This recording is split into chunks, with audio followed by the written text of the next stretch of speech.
You deserve Wicked, this, bro. man. Keep Thanks, that bro. up. I appreciate it. Man, I big really fan as appreciate well. it. Oh, Just a thank you. little Thanks a on the lot. edge. Nice talking to you. Thanks, Paul, man. Nice to meet you. Six, five, four, three, two, one. Guys, I can't even believe it. I can't even believe it. I can't even believe it. Guys, what is going on in the earth in 2023? My world has been rocked, like literally rocked. Because right now, Disney contacted me and told me that I will be interviewing. The Eruption, what the heck? I'll be interviewing the whole cast of Antman. Quantumania!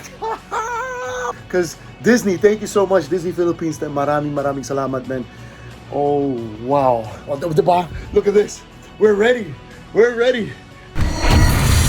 What to wear? I don't even know. Should I wear my Philippine Volcanoes jersey, or should I wear a nice just white shirt top with flowers on it?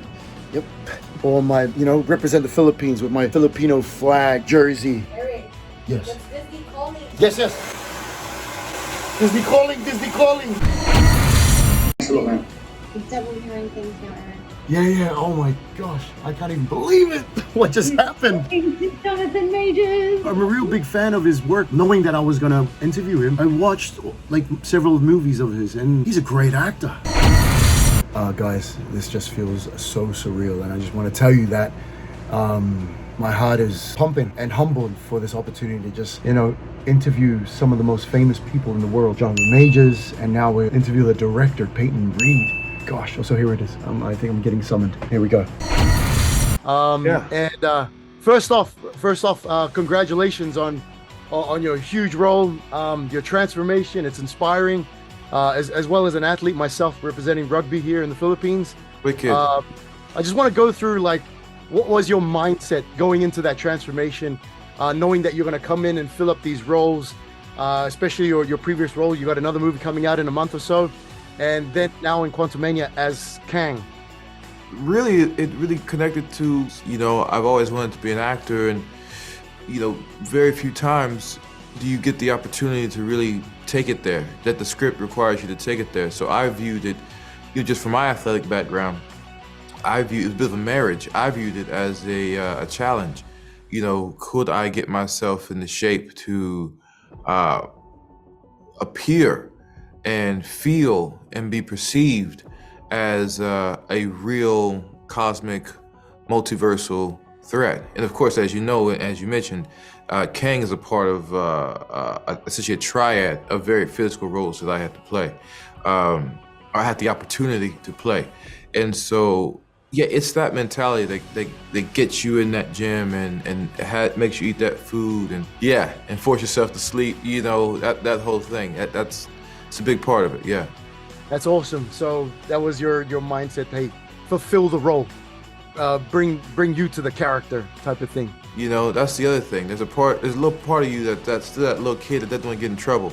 I guess the world stage, there's a lot of folks that can go, and really wanting to move and shake and look like a heavyweight boxer, or playing a bodybuilder, an amateur bodybuilder at that, to really fulfill that, or to playing something that's so iconic, and there's his iconography is everywhere of a supervillain.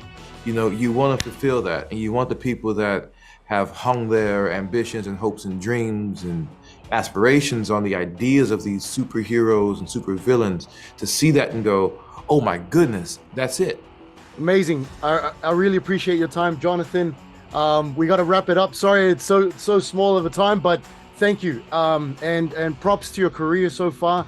And I swear this is going to be a great movie to watch that I'm very, very excited to watch, as well as the millions and millions of fans and the fact that people are going to get to know you as Jonathan Majors and Kang. You know what I mean? You deserve Wicked, this, bro. man. Keep Thanks, that bro. up. I appreciate it. Appreciate it. Thank you. Yes, my name is Eric Tai, Eric Eruption Tai from the Philippines. Director Peyton Reed, it's a pleasure to meet you. Nice to meet you as well. How you doing? First and foremost, congratulations on making this movie. Can't wait to see it. But the first question goes with it. The tone and scale of this film seems very different with the previous Ant-Man films. Are there any differences, major differences, with how you made the first two movies from Quantumania? Yeah, Quantumania, was very different than the first two in that, the first two we shot a lot on location. We shot in San Francisco, we shot in Atlanta. So Ant-Man and the Wasp were really sort of out in the world, and the shrinking and growing was happening in an environment that we can all relate to. In Quantumania, most of the movie takes place in the quantum realm. So we had to design and create and come up with what that world or those worlds were going to look and feel like. So we used a lot of different methodologies. We used traditional blue screen, green screen. We used the volume that I'd used on The Mandalorian to come up with it. But it was a really fun new direction for us to go in. We'd set up the quantum realm in the first two movies, and now we're taking our heroes and the audience further down into it to see what it's really all about. Right on. Appreciate that. So how did the idea of including Kang in this film come up during the writing process? Put Ant-Man and Wasp up against the most formidable villain they'd ever faced off with, like an Avengers level villain. That struck us as fun to immediately, when you hear Ant-Man and the Wasp versus Kang, you think, well, this is not even a close match, right? That's right. Well, none at all. We love that idea, right? That seemed exciting to us. And as we kick off Phase 5 in the MCU, we love the idea that, in 2015, when the first movie came out, Scott Lang and Ant-Man was kind of playing in the margins. He wasn't a full-fledged Avenger yet. That was something that really excited us. And in terms of exploring the quantum realm and how we were going to introduce Kang into the MCU, it just all made sense. That's awesome. And I can't wait to see it because you guys are the first ones, right? Were there any difficulties in fulfilling your vision for this film? Like considering that there are long-term interconnected plans for the franchise? Well, the biggest challenge was creating the quantum realm, and also this being the third Ant-Man movie, I really wanted to pay off a lot of things that we had set up in the first two movies. And I think the biggest lingering question was, what happened to Janet Van Dyne? What was she doing in the quantum realm for 30 years? And is she sharing that with her family? We like the idea that Hope Van Dyne, Evangeline Lilly's character, had certain expectations about, I'm going to get my mom back. We're going to make up for lost time. I'm going to be able to ask my mother all these questions I wanted to ask her about her life and what it's like to be a hero. And maybe she's not really getting anything back from her mom. Her mom's putting up a wall. We like the idea of that sort of very familiar family dynamic and the secrets that family members keep from each other. That struck us as a great way to continue developing the family dynamics of our characters, but also to open up this larger world about, oh wow, something happened to her down there, and she came into contact with someone, and that someone is Kang the Conqueror. Appreciate that. Thank you very much, Peyton Reed. Thank you for your time, and I hope you have a good time in Australia. Appreciate it. Thank you. Cheers. Nice to meet you. Likewise. My gosh, that was it. I can't believe it.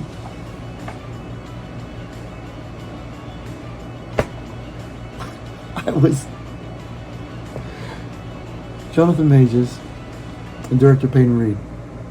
Oh my gosh, I cannot believe what's going on. Wow! Woo! Oh, we're done. Oh my gosh, I can't wait till the next one, because the next one is with, you know what I'm saying, with the Ant-Man himself. Till the next one, guys. Till the next one. All right, guys, ladies and gentlemen, boys and girls, here is day 2. All right, day 2 of something remarkable, something miraculous, because today I will be interviewing Paul Rudd, aka Ant-Man. That is another amazing experience because they are the Ant-Man and the Wasp. And once again, I just want to thank Disney. Maraming salamat. Thank you, Disney, the PH team, the Singapore team, and also Hollywood for giving us this opportunity. So here we are, guys, ladies and gents, boys and girls. Hold on, let me check if I'm muting. I just want to say congratulations on the movie, and this is the 3rd edition. I just want to say, how does it feel to be the first Avenger to face the big baddie? Yeah, this new big baddie. Yeah, it feels pretty cool. I gotta say, I knew what Kang was all about and how important he is to the MCU, and I thought, this guy is actually tougher than Thanos, and it's pretty awesome that Ant-Man is the one that is gonna have to face him, and so it's exciting. It feels different. I mean, it's the 3rd one, but it felt that epic while we were shooting it because we knew it was kind of kicking off Phase 5 and the introduction of this big band. Right on. Cheers for that. This film seems to show a different tone of your character based from the trailer. How do you compare Scott Antman from your previous film? Well, you know, I think that the connective tissue is still there. I mean, he's still a dad first, and that's how he feels about himself. I think there's still humor there, and so the tone and personality of those first two Ant-Man movies, I think, is still apparent in Quantumania. But the tone of the film and the stakes are so much higher, and the world is so much weirder, and there's a bit of new feeling. I mean, Scott is now, you know, he's an angry dad. You don't want to, his daughter is now involved. All right, I'll go for my last one. Thank you for that. If there's any Avenger you would call on for help in the quantum realm, who would that be? If there was. If there was, I mean, you know, I think that I would have to say Wasp, right? I mean, she's my other half here, yeah? If it wasn't Wasp... If it wasn't Wasp, yeah. If it wasn't Wasp, I mean...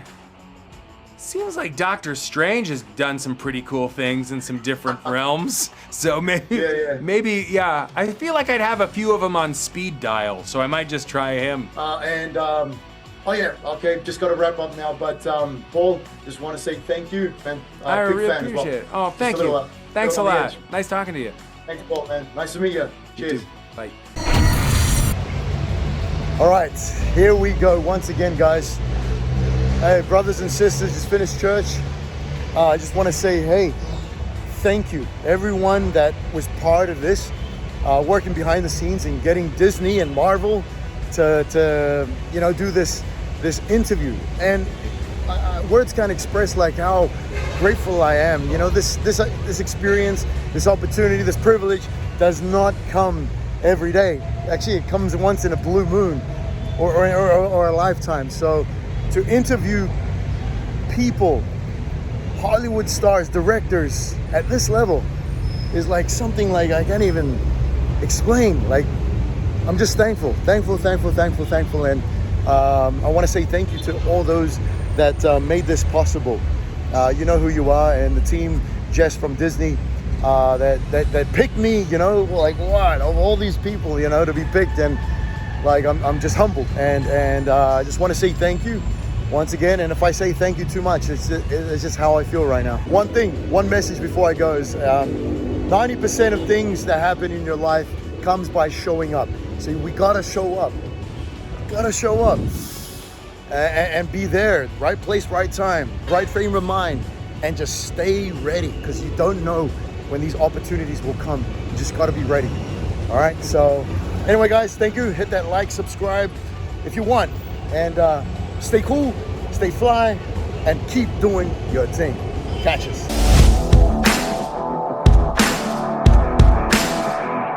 Wow!